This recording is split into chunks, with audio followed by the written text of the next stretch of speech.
오늘 말씀을 예수께서 돌아오심에 하는 말씀으로 시작합니다. 우리가 한 3주 동안 보았던 말씀이 예수님이 바다 건너 들어가셨는데 그곳이 바로 거라사였고 거기에는 이방 사람들이 살고 있다는 말씀을 보았었죠. 그래서 돼지 찢는 이들이 나오는데 원래 구약에는 돼지를 먹지 말라고 하였죠.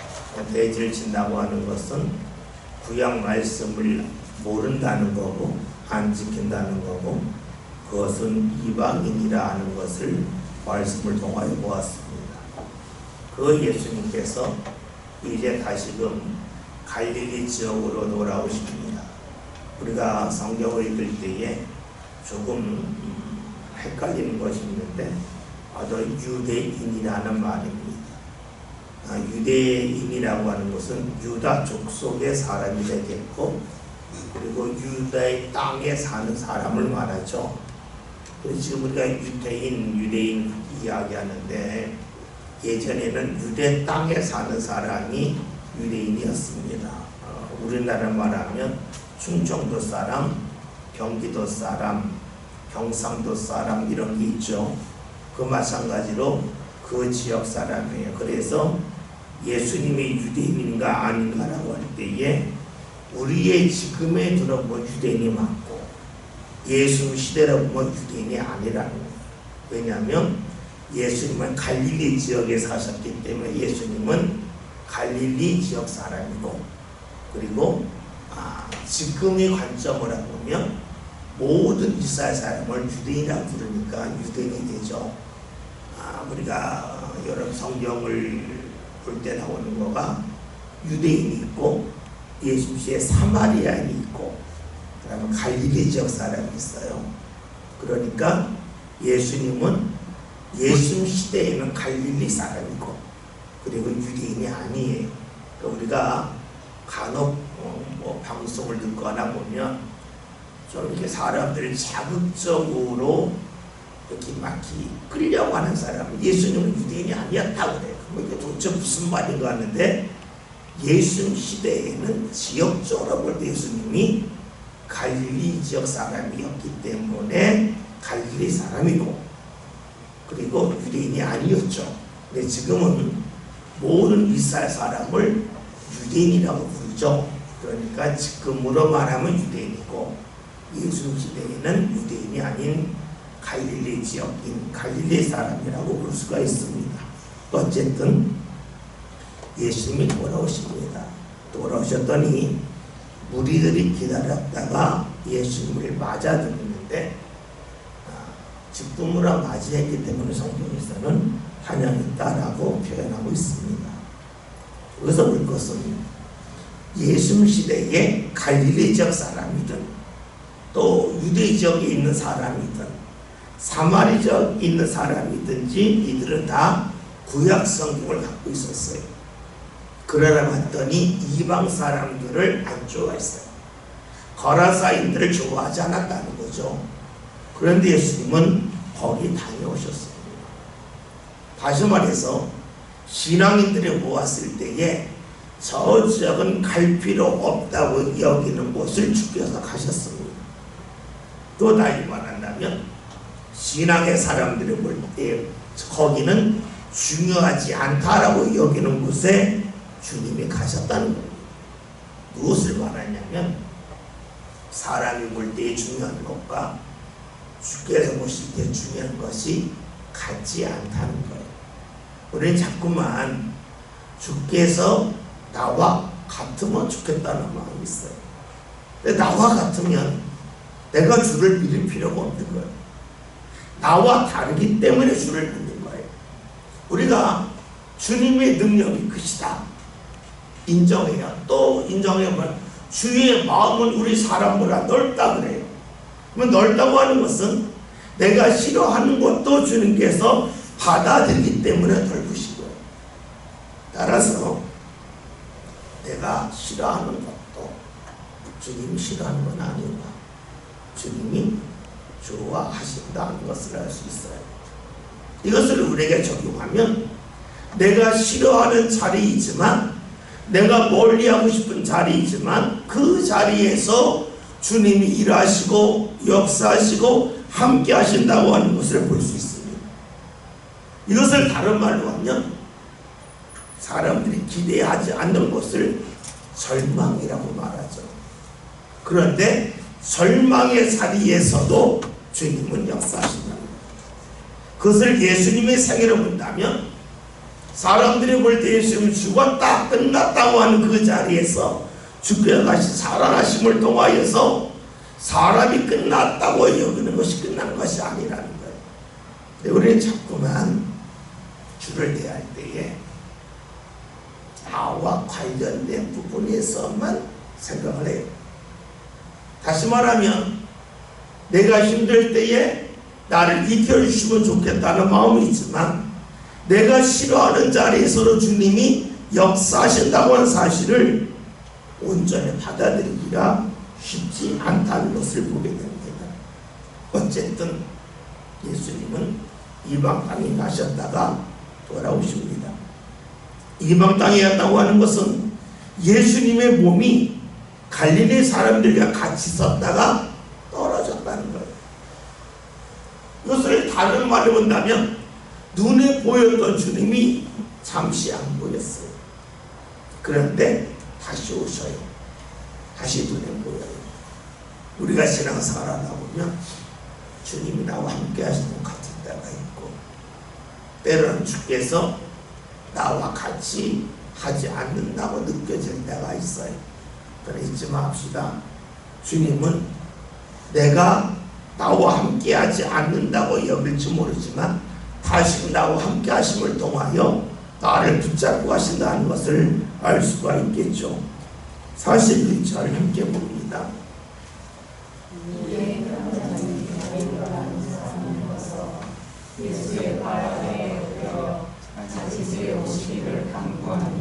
아멘. 야이로가 내당장인데 예수님을 간구했어요. 왜 간구했을까요? 42절 함께 봅니다.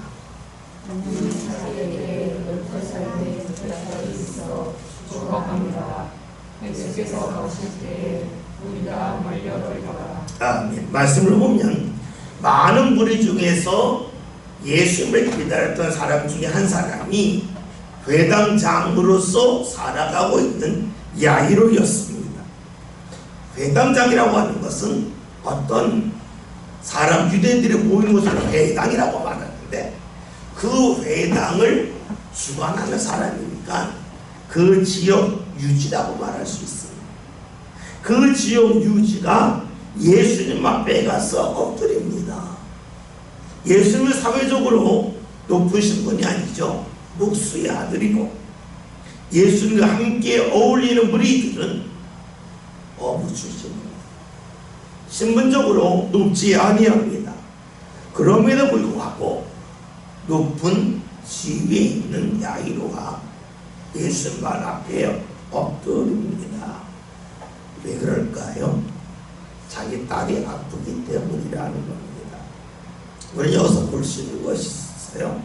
사람은 아프면 달라진다는 거예요. 여러분 그렇죠? 여러분 다리가 아프면 걷는 자세가 달라지잖아요. 허리가 아프면 여러분이 움직이는 자세가 달라지잖아요. 여러분 속이 좋지 아니하면 먹는 음식이 달라지지 않습니까? 여러분 그래요. 우리는 아프면 달라져요. 그런데 육신만 그런 것은 아니라는 거예요. 우리의 마음도 그렇고 우리의 삶도 역시 그러합니다. 아프면 달라집니다. 여러분 봅시다. 내가 다리가 아파서 쩔뚝거리면 걷습니다. 여러분 그것을 부끄러워하겠습니까? 아니면 이렇게 해서라도 걷겠다 합니까? 이렇게 해서라도 걷겠다 합니다. 아프면 사람이 달라지고 달라진 것에 대하여 부끄러워하지 않는다는 거예요. 지금 야이로가 자신의 딸이 아프지 않았다면 예수님 앞에 오지도 않았을 것이고 왔다 할지라도 발 앞에 엎드리지 않았을 겁니다. 그런데 딸이 아프기 때문에 달라집니다. 만약에 다리 아프지만 약으로 고칠 수 있다면 예수 앞에 와서 엎드리지 않겠죠. 약으로 고칠 수 없어요. 다른 사람을 통해 고칠 수 없어요. 그러니까 예수 앞에 나와 엎드립니다. 이것을 신앙적으로 말하면 이렇게 말하죠. 끝날 때가 시작할 때다. 이게 무엇을 말했냐면 사람이 무언가 할 수 없는 끝이 다가왔을 때에 하나님이 일하기 시작하신다는 거예요. 다시 말하면 내가 무언가 할 수 있을 때에는 하나님이 나를 돕는 게 싫어요. 왜? 간섭한다고 느껴져. 그러나 내가 할 수 없을 때에 끝났다고 여길 때에는 하나님이 일하셔서 받아들입니다. 그래서 신앙의 사람들이 하는 말이 끝날 때가 시작할 때다. 내가 끝났다고 여길 때가 주님이 일하실 때라고 말합니다. 다시 말하면 내 능력의 한계를 경험한 후에야 비로소 우리는 하나님을 제대로 믿고 소망할 수 있습니다. 우리가 어려움을 겪는다고 하는 것은 달가운 일은 아니지요. 그러나 그 어려움 때문에 내 삶의 자세가 달라진다 하는 겁니다. 말씀을 보면 많은 무리가 있는데 지금 야이로가 엎드립니다. 예수 말 앞에 엎드립니다. 왜 그랬을까요? 예수님이 자기 집에 오기를 원했기 때문입니다. 예수님을 자신의 집에 오라고 하는 것은 자기를 자랑하기 위함이 아니죠. 예수의 도움을 구하기 위하여, 은혜를 구하기 위하여 그렇게 합니다. 우리가 여기서 살필 것이 있습니다. 주께서 내 삶 가운데 다가오길 원한다면 야이로가 그랬던 것처럼 엎드릴 필요가 있다는 것, 주님을 인정할 필요가 있다는 거예요. 나는 못하지만 주님은 하신다 하는 것이 되겠죠. 신앙이 무엇일까요? 신앙은 하나님을 하나님으로 인정하는 것입니다. 우리가 주의를 지켜요. 또 우리가 경제적으로 넉넉하지 못하지만 11조를 합니다. 이것이 쉬운 일이 아니에요. 정말로 어려운 일입니다. 그런데 왜 하겠습니까? 그것은 내가 주를 인정하는 것을 훈련하는 겁니다. 주를 인정한다고 할 때에 나를 포기하지 않고 인정한다면 그것은 진정한 인정이 아닙니다. 나를 포기하면서까지 인정해야 그것이 바로 주를 인정하는 거죠. 근데 우리는 주를 인정한다고 할 때에 선별적으로 인정하고 싶은 마음이 있어요. 이 부분에서는 주를 인정하고 이 부분에서는 주를 인정하고 싶지 않아요. 이것이 일반적인 모습이에요. 그런데 왜 우리가 그런 마음을 가질까요? 다시 말하면 내 마음에 들면 주를 인정하고 내 마음에 들지 않으면 주를 인정하고 싶지 않아요. 선별적으로 인정을 합니다. 왜 그럴까요? 인정해 보면 우리가 교만하기 때문에 그래요. 왜 교만하냐면 내가 지금 이 부분이 좋다고 여기는 부분이 있어요. 그런데 이것이 오늘도 좋고 내일도 좋고 영원히 좋다면 내가 선별적으로 주를 인정했겠잖아. 반대로 내가 볼 때가 안 좋다. 오늘도 안 좋은데 내일도 안 좋고 10년으로 안 좋고 영원히 안 좋을 거다는 것을 분명히 알고 확신한다면 내가 주를 인정하는 것을 선별할 수 있어요. 주님이 하라고 하는데 내가 볼 때는 안 좋거든요. 근데 이것이 영원히 안 좋을 거라고 인정하는 게 맞아요. 근데 문제는 사람은 그럴 만한 능력이 없다는 거예요. 오늘 내가 보았더니 좋은 것이 내일도 좋은가? 아니라는 거예요. 내가 좋다고 유효한 것이 계속 좋다면 우리 삶관에 후회가 없어요. 그렇다면 내가 주를 선별적으로 인정하는 것이 맞아요. 문제는 내가 좋다고 여긴 일과 좋다고 여긴 방법이 시간이 지났더니 아닐 때가 너무 많다는 거예요. 그럼에도 불구하고 우리는 주를 선별적으로 인정하고 싶어 합니다. 그런데 우리가 내일 일을 모르잖아요. 머리는 더 몰라요. 그러나 우리가 주를 분명히 경험하고 나면 어떻게 됩니까? 내 판단에 대하여 더 이상 신뢰하지 않습니다. 오늘 내 눈에 보이는 것에 대하여 더 이상 끌림을 받거나 현혹되지 않는다는 거예요. 우리가 사무엘상 1장을 보면 아이를 낳지 못하는 한나가 아이를 낳죠. 그리고 하나님께 드려요.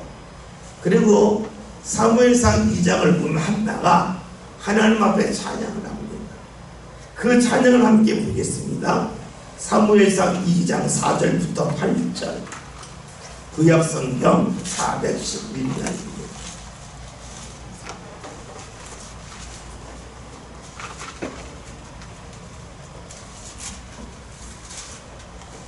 하나님을 경험했던 마리아가 하나님께 찬양하는 내용인데 4절 다 같이 읽겠습니다. 2장 4절.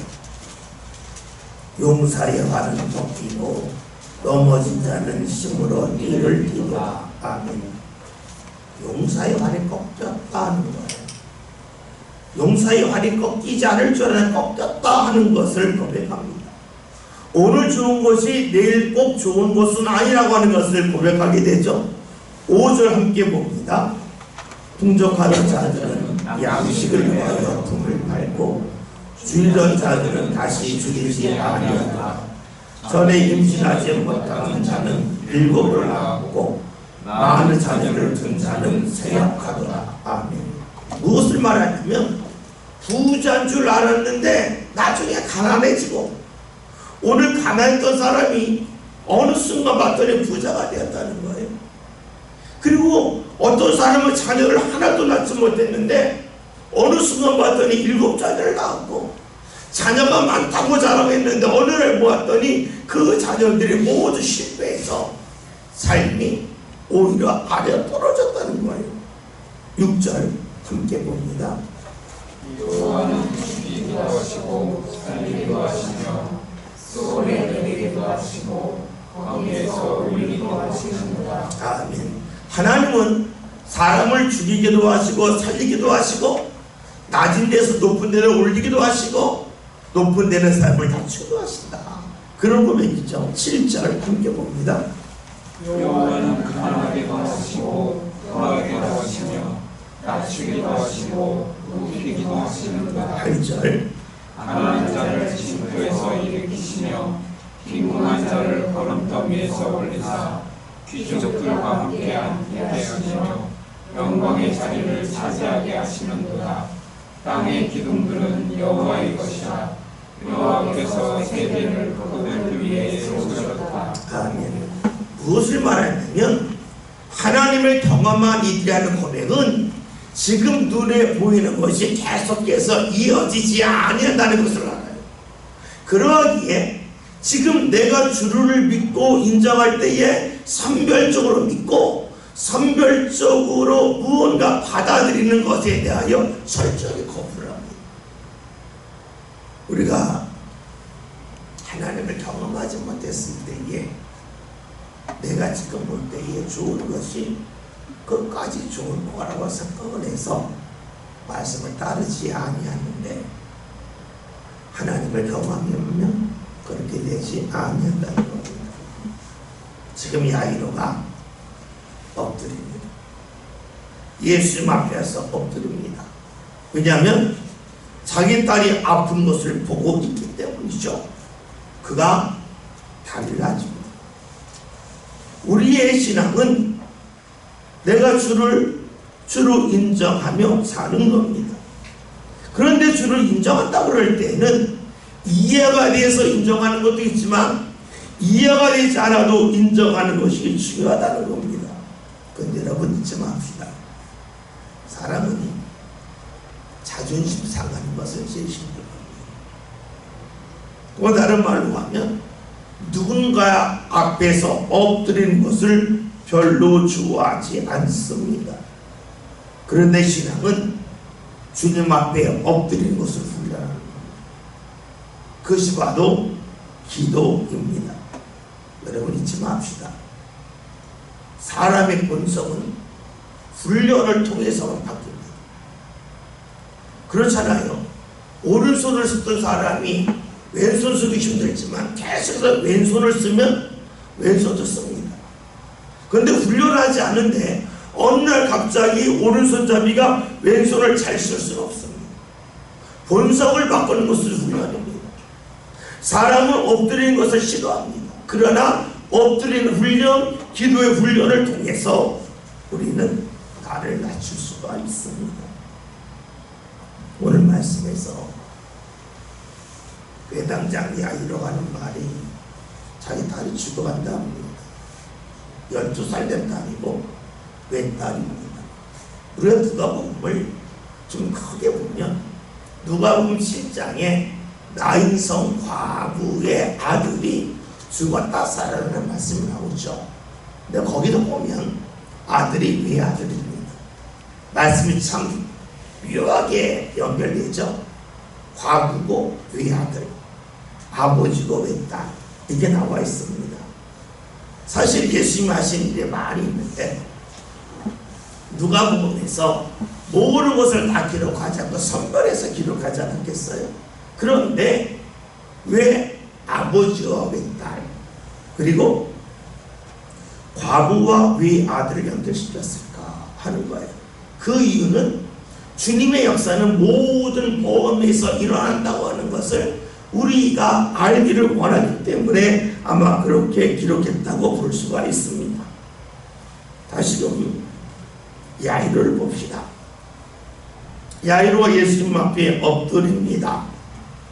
엎드리지 않았다면 예수님 그 집에 가셨을까? 가지 않으셨겠죠. 왜 엎드렸습니까? 죽어가는 딸의 문제를 해결할 능력이 없었기 때문입니다. 그가 능력이 없을 때 선택한 것이 기도입니다. 우리가 2주 전에 사랑의 특징은 자기가 중심이 되는 것이 아니라 했습니다. 그래서 사랑하면 엎드릴 수 있어요. 사랑하지 않으면 엎드리기가 어려워요. 사랑하면 내가 중심이 아니기 때문에 엎드릴 수 있습니다. 참 묘한 것이 있습니다. 사람은 자기가 수고하는 것에 대해서는 얼마든지 합니다. 특별히 자녀를 위해 수고한다 할 때에 정말로 열심히 수고해요. 열심히 일하고 야근도 자청해서 하고 또 여러분 우리가 아는 것처럼 돈을 버는 것이 몸만 움직여서 버는 건 아니잖아요. 사업한다고 하는 것은 내가 일해서만 사업하는 게 아니잖아요. 마주하는 대상에 비율을 맞춰야 돼요. 다시 말하면 자존심을 내려놓아야 사업할 수 있지 자존심 갖고 사업할 수 없습니다. 근데 필요한 것은 그렇게 수고해서 돈을 벌어서 자녀를 위해 사용하는데 내가 주님 앞에 자녀를 위해 기도하는 수고를 하지는 않는 이것을 자존심의 관점에서 본다면 사람은 사람 앞에서 자존심을 잘 꺾어요. 그런데 하나님 앞에서는 자존심을 잘 꺾지 않습니다.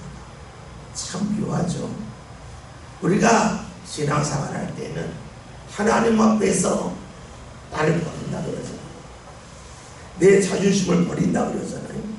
그래서 참으로 희한한 것은 우리의 삶은 사람 앞에서 자존심을 잘 꺾어요. 돈 벌려고 자존심 꺾잖아요. 그런데 하나님 앞에서는 자존심을 잘 꺾지 않습니다. 왜 그럴까 하는 겁니다. 우리가 누군가 아프면 그 사람에게 병원비도 내주고 가서 병간을 엄청난 수고를 해요. 근데 그 수고의 10분의 1을 하나님 앞에 나와 기도하는 거 사지 않습니다. 왜 그럴까 하는 거. 아마 이런 것 같아요. 모든 사람은 인정받고 싶은 욕구가 있잖아요. 근데 누구에게 내가 몸으로 수고하면 고맙다는 말을 들어요. 근데 내가 누군가를 위하여 기도했어요. 상대가 당신 기도해서 고맙다는 말 하지 않아요. 어쩌면 우리가 인정 욕구에 목말라서 사람에게는 쉽게 인정받고 말을 듣지만 하나님에게 한 것은 인정받기 어렵고 말을 듣지 못하기 때문에 기도하지 않는다고 볼 수도 있습니다. 여러분 그렇죠? 사람에게 수고하면 고맙다고 하는데 하나님 앞에 기도했다고 해서 고맙다는 말 하지 않아요. 여러분이 뭐 1시간에 10,000원 번다고 생각해 봅시다. 1시간 일해서 10,000원을 벌어서 자녀를 주면 고맙다 그래요. 근데 1시간 동안 자녀 놓고 기도하면 자녀가 고맙다는 말 하지 않아요. 그러니까 우리가 살아가면서 내가 무언가 수고한 것에 대한 대가, 반응을 원하기 때문에 사람을 위하여 물질로 수고하고 몸으로 수고하지만 하나님 앞에 간구하는 기도는 하지 아니할 수도 있습니다. 오늘 말씀에서 이 아이는 엎드립니다. 내가 할 수 없기 때문에 엎드립니다. 오늘 우리가 내 자녀를 할 수 있는 것이 무엇일까? 어느 순간에는 할 수 있는 게 없어요. 할 수 있는 것이 없는데 사랑해요. 그럼 뭐 해야 돼요? 내가 주님 앞에 놓고 기도해야 돼요. 이렇게 질문할 수 있어요. 기도하면 하나님 들으실까? 또 이렇게 질문할 수 있죠. 기도하면 하나님이 몇 프로 받으실까? 뭐 이런 건 가질 수 있잖아요. 여기 생각해 보세요. 금이 들어있는 돌을 금강석이라고 그러는데 금강석이 금이 몇 프로가 있을까요? 1톤짜리 돌이 있어요. 거기에 1% 돌이 있으면 10kg예요. 그렇죠? 근데 그런 돌이 있어요? 없어요. 찾기 어려워요. 우리는 1%만 금이 있어도 좋다고 그래요. 마찬가지죠. 내가 기도했는데 하나님이 1%만 듣는다고 해도 감사이지. 그런데 잘 되지 않아요. 왜 그럴까? 우리에게 믿음이 부족해서 그럴 수도 있고 우리가 살아가면서 누구에게 인정받고 싶은 마음이 너무나 많아서 그럴 수 있겠죠. 43절 44절 보겠습니다.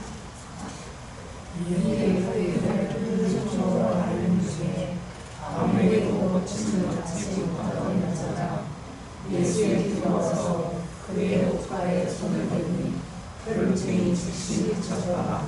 아멘. 말씀을 보면 12의 혈루증 안에 여인이 나와요.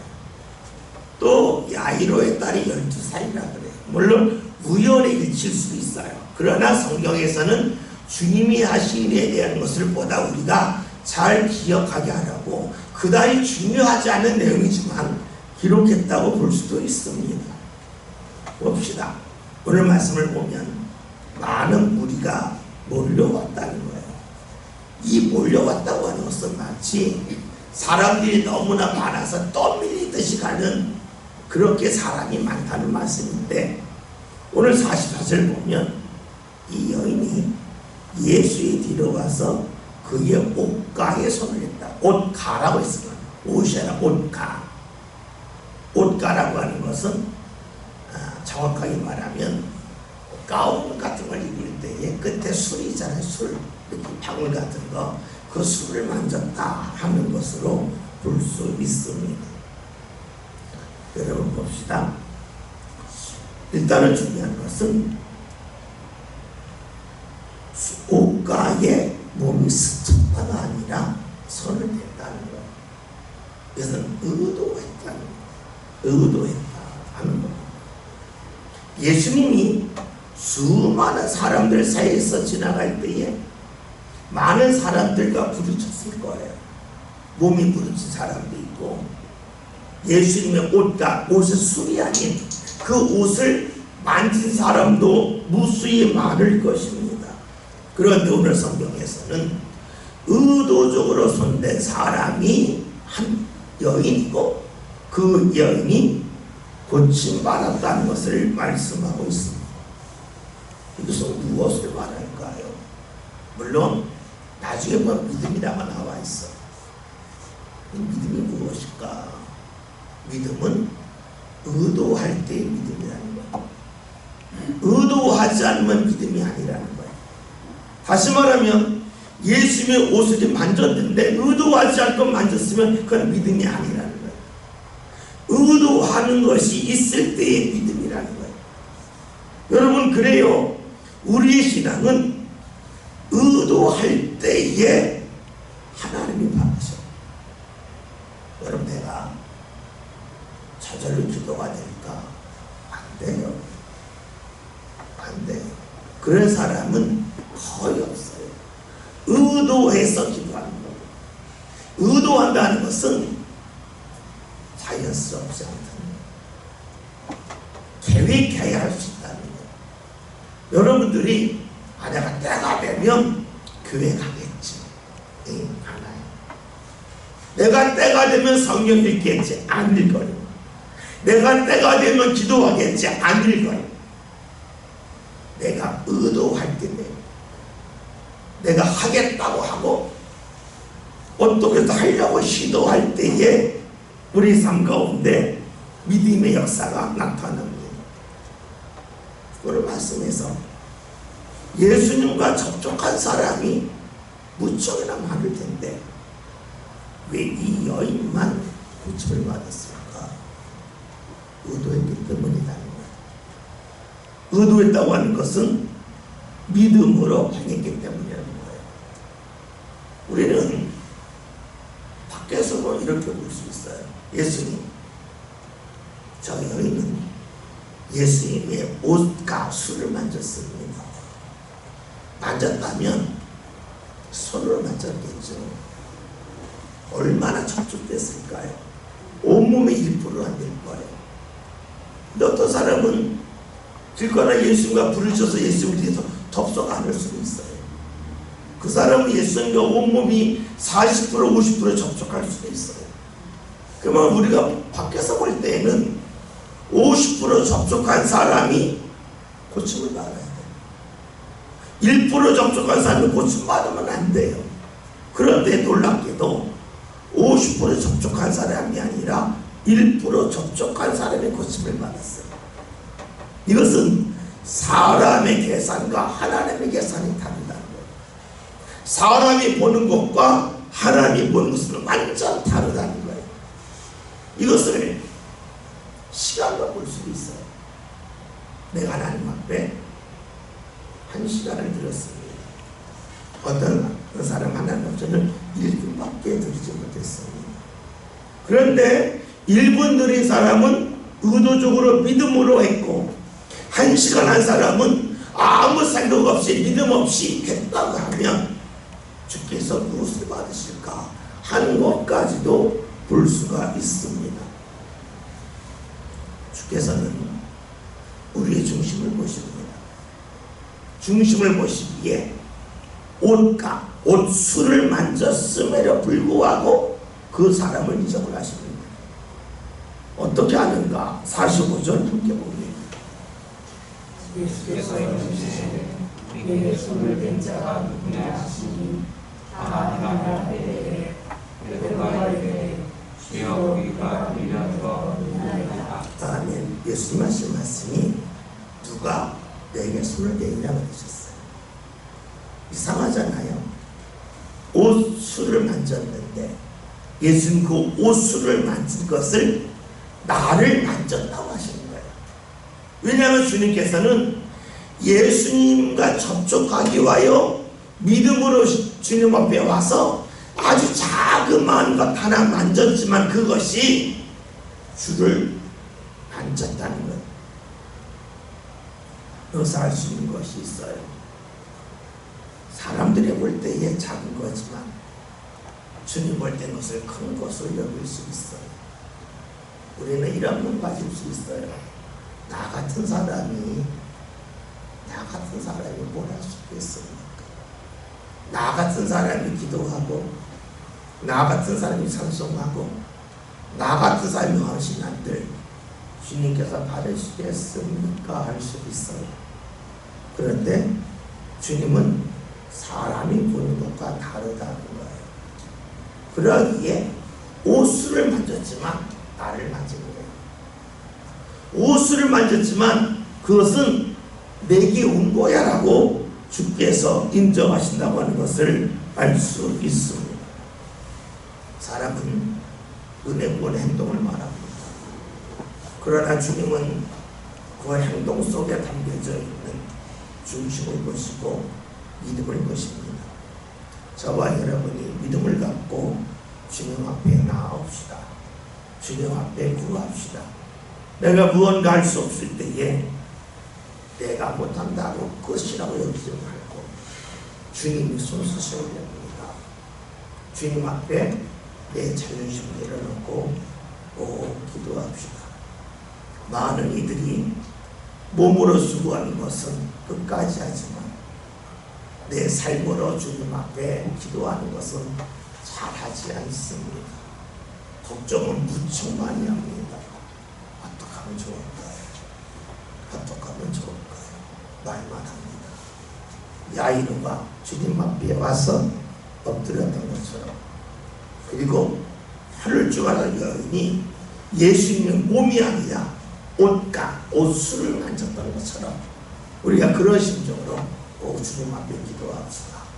그리하여서 내가 한 행동이 아주 작은 것처럼 보여도 우리의 중심을 보신 주님께서 우리와 함께 하시는 그 은혜 자리에 저와 여러분이 함께 이루시길 바랍니다. 제가 같이 동성으로 함께 기도하겠습니다.